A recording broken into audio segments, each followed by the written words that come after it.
हटो, रोड से एकदम हटो।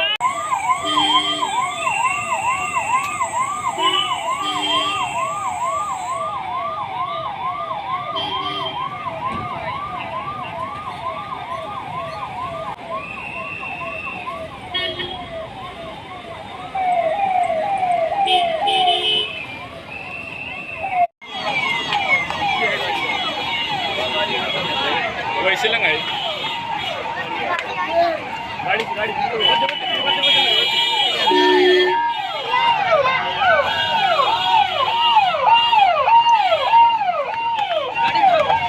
समाजवादी पार्टी के राष्ट्रीय अध्यक्ष और उत्तर प्रदेश के पूर्व मुख्यमंत्री अखिलेश यादव बुधवार को सीतापुर पहुंचे।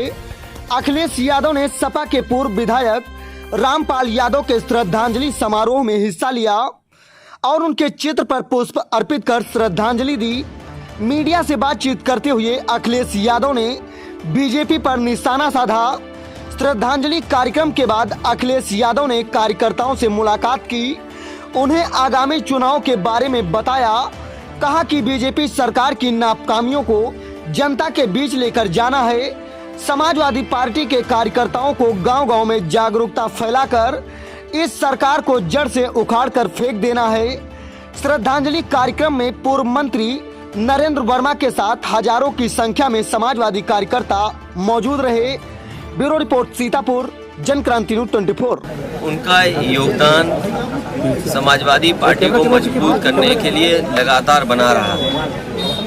और मुझे याद है जब पहली बार उनके साथ सीतापुर में मैंने कार्यक्रम किया था रथ के माध्यम से, उस समय वो चुनाव जीते थे और रथ के कार्यक्रम में लगातार वो रहे थे। ये बात मैं 11 के लगभग की बात बता रहा हूँ, उससे पहले की। बाद में क्षेत्र में जितना वो काम कर सकते थे काम किया उन्होंने, और उसी की लोकप्रियता है कि आज भी उनसे इतने लोग जुड़े हुए हैं। जिन परिस्थितियों में वो रहे, उन्होंने अपने स्वास्थ्य की परवाह नहीं की, जनता के दुख में शामिल बने रहे, जनता की कैसे सेवा हो, मदद हो, उन्होंने अपने शरीर की परवाह नहीं की। बातचीत में अभी परिवार के लोगों ने बताया कई बार उनके पैरामीटर्स किडनी के इधर उधर हो जाते थे, बढ़े नजर आते थे, लेकिन उसके बावजूद भी जनता से संपर्क नहीं तोड़ते थे। इधर उनका इलाज काफ़ी हुआ। आखिरी में वेदांता में जब अस्पताल में इलाज हो रहा था, हम समाजवादी लोग सब गए थे, डॉक्टरों से भी बातचीत हुई। उस समय डॉक्टरों ने जिस तरह के पैरामीटर्स थे, उन्होंने कहा स्वास्थ्य बहुत नाजुक है, वो प्रयास कर रहे हैं कि स्वस्थ हो जाएं। जो उन्हें पैरामीटर्स कंट्रोल करने थे, लगातार आईसीयू में एक्सपर्ट डॉक्टर्स, जिम्मेदार जो जानकार हैं वो डॉक्टर्स, नर्सेज, स्टाफ बना रहा, लेकिन वो बचा नहीं पाए। आज वो हमारे बीच नहीं है।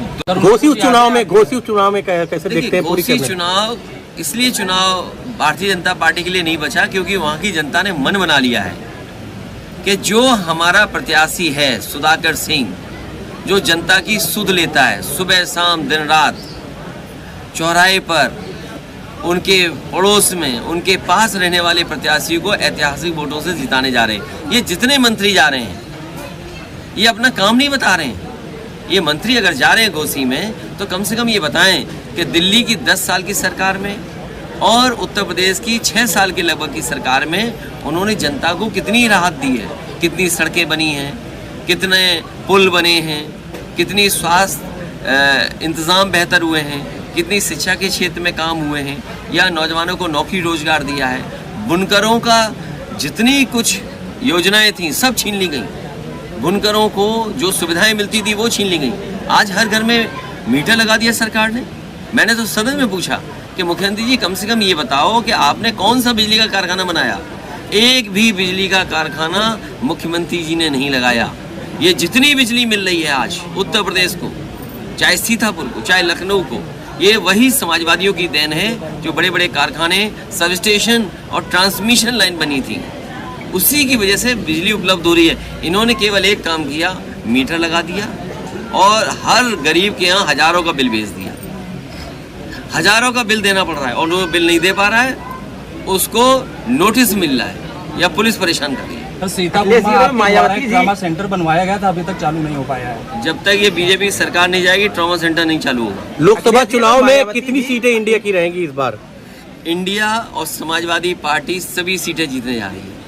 अखिलेश जी, मायावती जी इंडिया में शामिल होती हैं तो उत्तर प्रदेश में आपका और सीटों का बंटवारा कैसे? अरे भाई, आज के जमाने में सब ट्वीट पढ़ लेते हैं। कैसे पत्रकार हो जो ट्वीट नहीं पढ़ा उनका तुमने? कम से कम सुबह अगर आपने ट्वीट पढ़ लिया होता उनका, तो शायद ये सवाल आप नहीं पूछते। इतना लेट मत चलो। क्या चुनाव पहले होंगे? चुनाव मैं समझता हूँ जब होंगे तब के लिए समाजवादी पार्टी तैयार है। कौन संयोजक बन रहा है? ये बड़ा सवाल नहीं है। बड़ा सवाल ये है कि बीजेपी को कैसे हराया जाए, और बीजेपी को नहीं हराया तो मैं आपसे आज कह के जा रहा हूँ वोट देने का अधिकार छिन जाएगा। ब्लॉक प्रमुखी में क्या हुआ, जिला पंचायत में क्या हुआ, एमएलसी में क्या हुआ, और आपके घर परिवार के लोगों के वोट कभी इस बूथ पे कहीं उस बूथ पर, कुछ परिवार के सदस्यों का वोट नहीं। इसलिए अगर बीजेपी 24 में जीत गई, अधिकार तो छोटी चीज़ें जो छिन रही है अभी, अधिकार से बड़ी चीज़ है आपके वोट का अधिकार। अधिकार तो छिन गए क्योंकि जो संस्थाएं थीं उन संस्थाओं पे कब्जा कर लिया। इलेक्शन कमीशन पे भी कब्जा करना चाहते हैं, यूनिवर्सिटियों पे कब्जा कर लिया है इन्होंने। एनडीए का प्रधानमंत्री चेहरा कौन होगा? एनडीए का तो नहीं है, इंडिया का पूछिए। देखिए, एनडीए का पत्रकार साथी उनके पास कोई नया नाम नहीं है, वही पुराना नाम।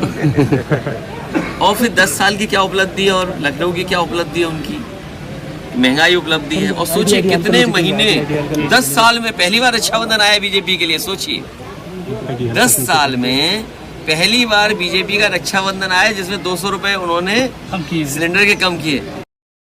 क्या पिछले 9 सालों में रक्षाबंधन नहीं आया? क्या ओणम त्योहार नहीं आया पिछले सालों में? तो सोचिए चुनाव की वजह से और इतने महीनों की लूट आप कहां से कहां ले गए? 400 रुपए से कहां ले गए आप? तो ये मुनाफा किसकी जेब में जा रहा था? अगर 200 रुपए आज कम किए तो 200 रुपए पहले किसकी जेब में जा रहे थे? ये बड़ा सवाल है। और फिर सोचिए, इनसे पूछिए कि 2000 छापा और 2000 हटा लिया, आखिर क्यों किया छापा था फिर आपने? मैं अपने पत्रकार साथियों को धन्यवाद देता हूँ। हर बार मिलते हैं हम लोग, और रामपाल जी के ना रहने पे उनके सहयोगी साथियों को तो दुख है ही है, लेकिन हम लोगों की बड़ी क्षति हुई है क्योंकि नेता हम लोगों ने खोया।